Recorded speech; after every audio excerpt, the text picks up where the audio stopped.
according to our law enforcement partners in Las Vegas, Mr. Tamura has a documented mental health history. No words can describe this act of evil, a man who takes the life of others who are innocent. And no words can fill the void that has been left by this tragedy. It is Tuesday, July 29th. Thanks for being here. I'm Kim Wagner, and we are tracking the latest in this mass shooting rampage with the local connection. We now know the gunman, according to authorities, as that person on your screen, 27-year-old Shane Tamura. According to authorities, shooting and killing 4 people, including a New York City police officer. There you see him pictured walking into the building on Park Avenue with the weapon in hand. We also are live from his last known residence here in Las Vegas, over near Rampart and Lake Mead, very near the Desert Shores community. And we are learning most recently that he was working as a security guard at an undisclosed casino here in town. But it was quite chaotic yesterday as this all played out in Midtown Manhattan. He goes into the lobby of this office building on Park Avenue, and we do know that it is home to the NFL. He goes into the lobby, opens fire instantly, then gets into an elevator and goes up to the 33rd floor. And we are hearing from those who were up there when the shooting started. When I heard all these loud bangs, no idea what it was. Turned around, I thought like the ceiling was going to collapse or something. I turned around, all these people were like running. And Monday's shooting, in which the gunman killed 4 people and then took his own life, is now considered the deadliest gun attack in New York City within the last 25 years. The last time they've had a mass shooting of this nature was in the year 2000, when 2 gunmen robbed a Wendy's in Queens and killed 5 people in the process. As our live team coverage continues, we have you covered here at News 3. Evan Schreiber is on the live desk. He is tracking the latest concerning the suicide note that was found on his person. But we begin with our Andrew Namura at the last known residence for this man here in Las Vegas, very near the Desert Shores community. And Andrew, Metro's still out there. Yeah, Metro still out here as they continue their investigation, finding more details as they try to piece together the reasons why this 27-year-old drove from Nevada to New York and opened fire, killing 4 people. Now, we do know that he drove a black BMW starting out on Saturday. He made his trek through several states, including Colorado, Nebraska, Iowa, New Jersey, ultimately ending up in New York City. A couple of things that police found on said person: ammunition, weapons, and also medication. No details as far as what this medication was for, but police hinting at that he has several a well-documented mental health history as well. With that said, he also had a concealed permit. Additionally, he worked as a security guard at an undisclosed casino here in town, and also at one point was a private investigator. We spoke to a retired lieutenant with Metro to get a perspective on what police are looking for here at the home. They're looking to see if there's any evidence of what he was planning on doing or where he was going, and any contacts that he might have had that he could have discussed this with, or that he could have left any kind of evidence or pre-planning with. What would they look for, and what would they look at specifically in that home? It'll be computers and such? Computers, and they talk to family members, who's his friends, who does he hang out with, who are some of his contacts, where does he go, what does he do.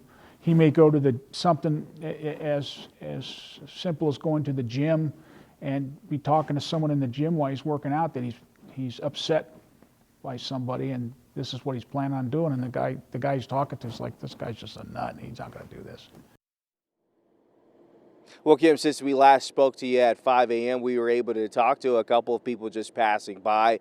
Definitely shocked to learn that someone could potentially or had lived in this neighborhood. We'll send it back to you all in the studio. And I know officials have been able to talk with some of his former teammates in Southern California since he played high school football in Santa Clarita, and they are absolutely stunned that he could have done something like this. Thank you, Andrew. And it's 6:05. Our live team coverage continues right now with the help of Evan on the live desk. And you have been looking into this suicide note that they say they found on him. Yeah, and we're learning more about who he was targeting here, because reports this morning say he had that suicide note in his back pocket and claimed he had suffered from CTE and wanted his brain studied. Now, this is just in as I'm watching live, top left, over the New York City skyline. The New York City Mayor Eric Adams is saying this morning the Las Vegas gunman who killed those 4 people at that Manhattan office building was trying to target the headquarters of the NFL, the National Football League, but took the wrong elevator. The 27-year-old shooter is alleging he got this brain disease from head trauma from playing football. In fact, you see some footage here of him in his uniform from back in the day in Southern California. As we've been digging into Shane Tamura's background, learning he played high school football there in Santa Clarita in Southern California. As for that alleged note, Tamura is citing football as the reason for CTE, the degenerative brain disease that has been linked to concussions and other repeated head trauma common in contact sports like football. He says his brain should be studied after he died. He lists his grievances against the NFL directly, quote, "You can't go against the NFL. They'll squash you," end quote. Now, investigators believe Tamura was trying to get into those NFL offices after shooting several people in the building's lobby. That's all according to New York City's mayor. Police have not confirmed any motive for the attack.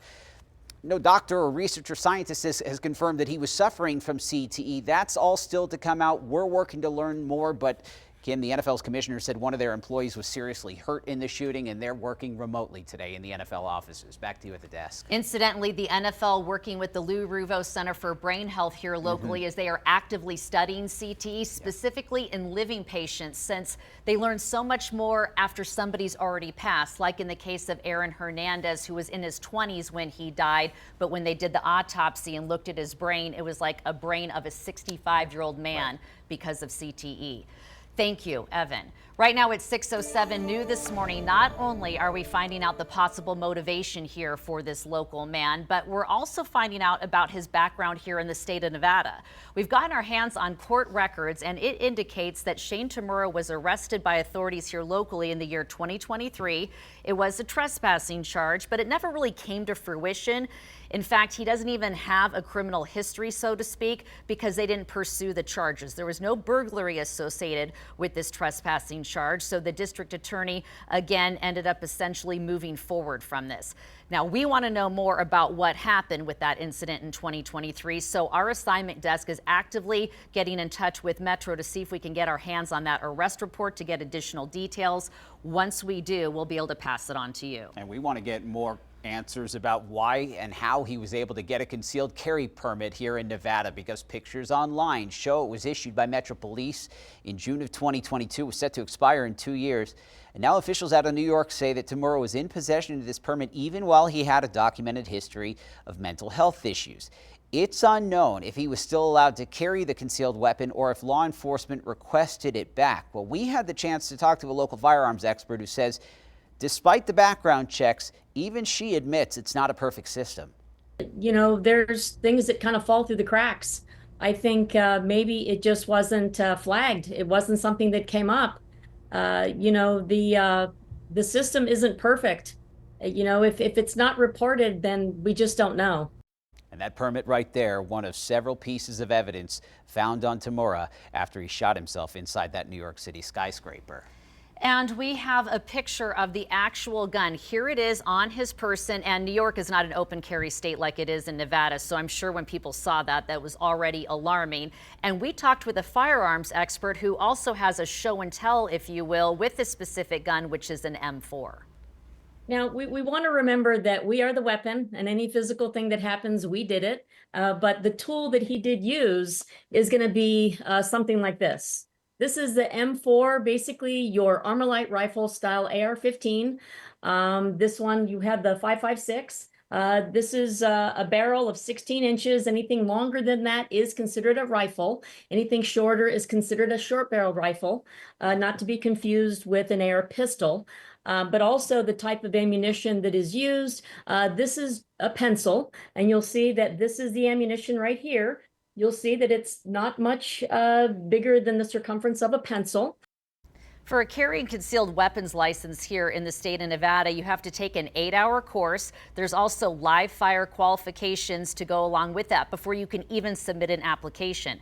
There's also a renewal class, and that's a 4-hour class, also with live fire qualification to go along with it. Metro also looks at various disqualifiers, if you will, and they list them on their website. Can't be a fugitive, you can't have a felony conviction, you can't be declared incompetent, and that also there is under that umbrella, you can't have been admitted to a mental health facility within the past 5 years.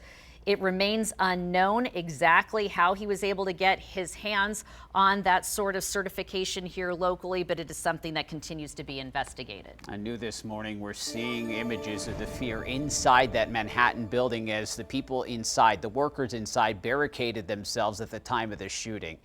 These photos were captured inside the 32nd floor of 345 Park Avenue. You can see the desks and chairs all built up there around the entrance to the office. We've learned these were the offices for Blackstone employees. Just a few floors difference there between their office and the offices of the National Football League, which is where that shooter was allegedly targeting.